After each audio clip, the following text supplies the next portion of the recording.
I desire for them to heal physically and emotionally. My desires for them to heal physically and emotionally.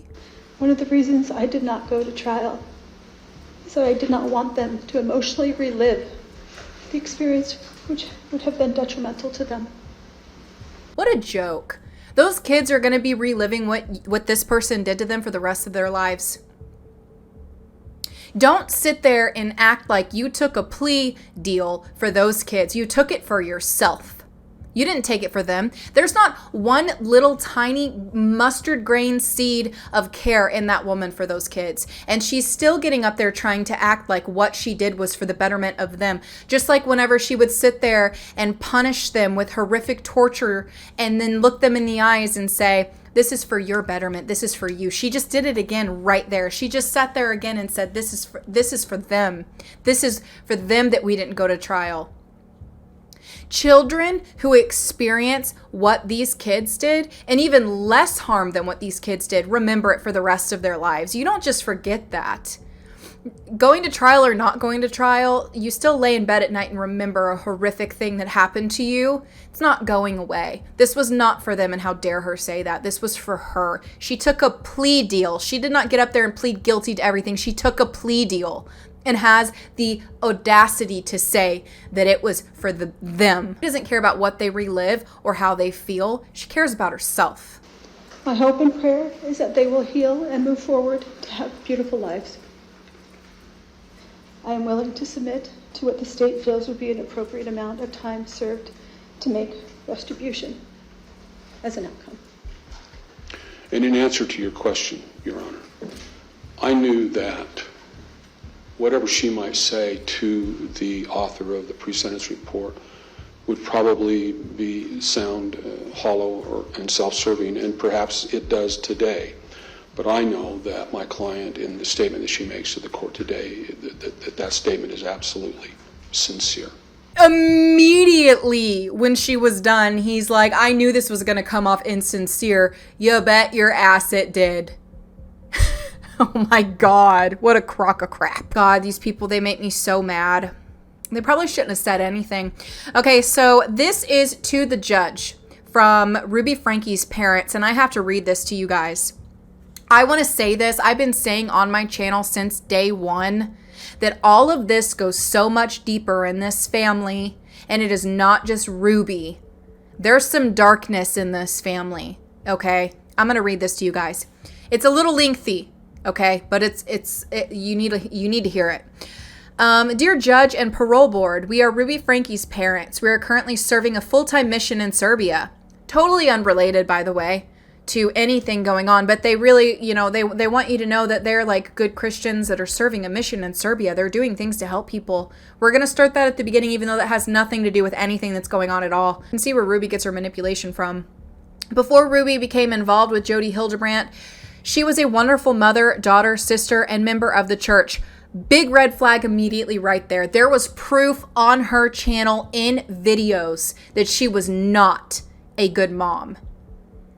For them to say that she is a good mom tells me everything I need to know about them as parents to Ruby and those other kids. All she ever wanted from the time she was a little girl was a family to love and nurture. When she began having troubles with her teenage son Chad, she sought out a family therapist/counselor to help them. We noticed a shift in Ruby's thinking the summer of 2020, and by that fall, she cut ties to all of us, her siblings and close friends. For 3 years, what brief communications we had with her, she accused us of either things that never happened or she grossly exaggerated the events that did. She was delusional. She was so deeply brainwashed we could not recognize her. We received a postcard from Ruby 2 months after the terrible news of the children. We read her tender apology and humble acceptance of accountability. She expressed her gratitude for being incarcerated and felt the mighty wake-up call was a huge blessing.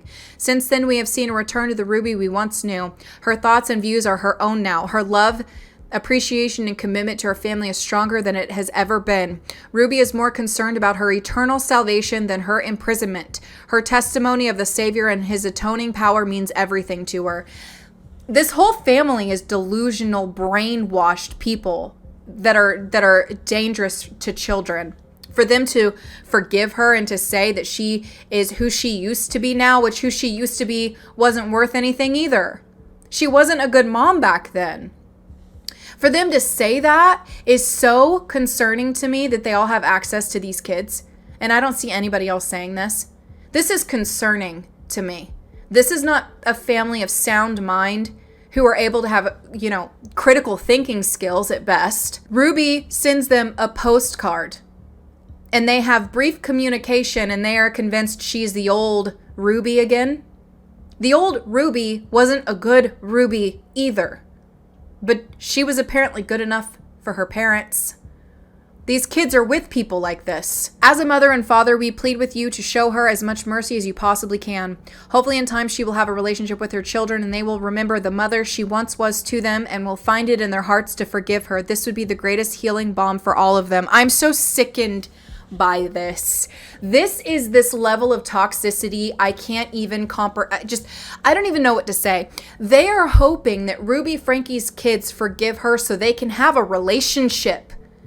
Does anybody else see how concerning that is? That Ruby Franke's parents want her to have a relationship with her kids after everything that she did to them.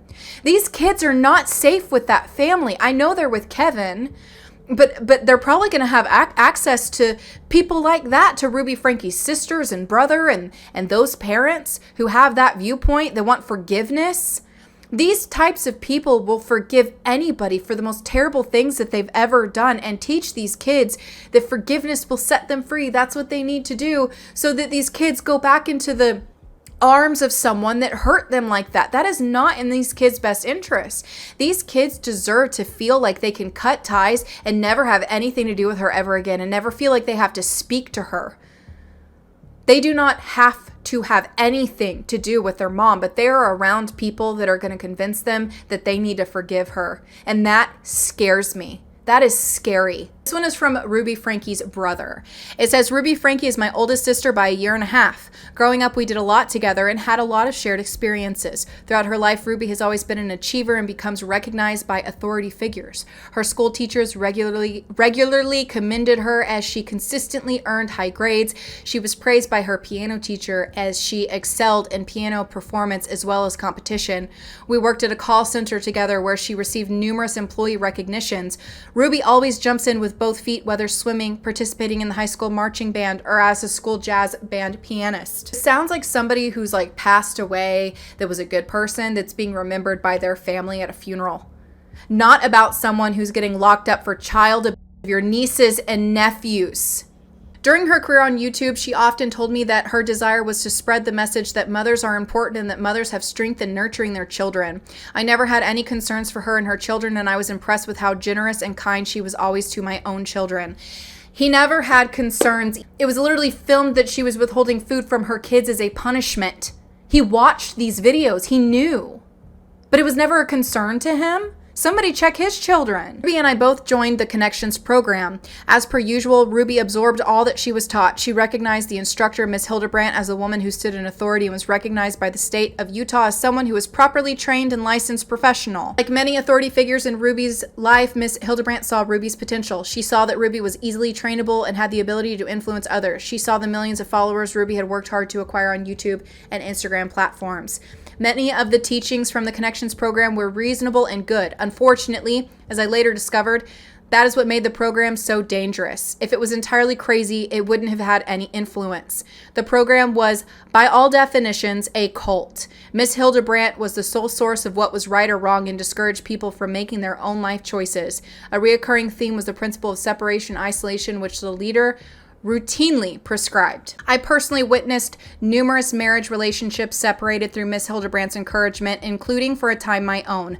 I believe the primary reason my marriage, as well as many others, suffered is that the couples felt a looming threat of divorce. In this way, Miss Hildebrandt kept couples continually paying for her program.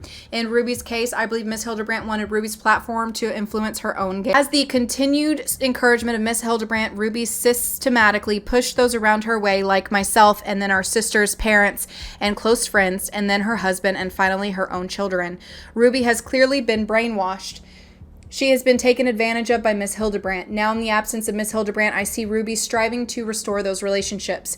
It came as no surprise to me that as soon as Ruby was removed from the fog of the cult, she recognized she was wrong and was ready and willing to unfeignedly take responsibility for the wrongs that she had done. I asked for this information to be considered in decisions relating to Ruby's sentencing. We are talking about the of your nieces and nephews. Guys, this whole family is delusional and crazy, and nobody can convince me any different. I don't believe these children are safe. I think that they are with people that are brainwashing. And these types of people that are like them, they'll be like, that's a cult, and not recognize they're in one themselves. People are dangerous. I feel disgusted by the support of the people around her. And I will not say I know this for a fact, but I'm concerned of if Kevin feels this way too, because he didn't write a letter, obviously. He hasn't said anything. He's had his lawyers speak for him, but he hasn't come out and spoke or said anything at all. I think he's afraid to say something because he may not feel the way that the public wants him to feel, because if he did, why wouldn't he say something? You know what I mean? Why wouldn't he say something? If you know that what she did was wrong and she's this terrible person, you don't want anything to do with her ever again, why don't you come out and say it? I saw a weak human a long time ago when he accepted her saying, step away from me and the children to fix our marriage, and he abandoned his own children so that he could be with her again one day. I have a hard time believing that when he filed for divorce that he was letting her go then either. I'm sitting there wondering, I'm like, is this something they agreed to do because it would make him look better so that he could keep their kids for her? I'm scared about this situation, you guys, that when she gets out, she's going to get access to those kids, and that her and Kevin are actually going to stay together. Because this whole way that they think and feel and believe is all about forgiveness. They're dangerous people. I also want to add this here. There was a TikTok that has since been deleted by her oldest son, Chad, who is celebrating her being in prison. If I can find it, I'll put it here. But if I can't find it, essentially he was dancing to this TikTok, and on the screen it said, my boyfriend's celebrating about his mom being in prison. So her oldest son is very happy that she's in prison. Okay. And, you know, I hope that these kids grow up and don't want anything to do with her, because she's dangerous and she's just going to further hurt them. I am hoping for the max of 60 years, but I don't know if they're going to get that. I'm so curious what it's going to actually come down to. I have been waiting to hear those precious words of them being sentenced to 60 years in prison. That would just be the best thing that could happen out of this situation, but I am honestly feeling like they may not get that many. So we'll see where this ends up.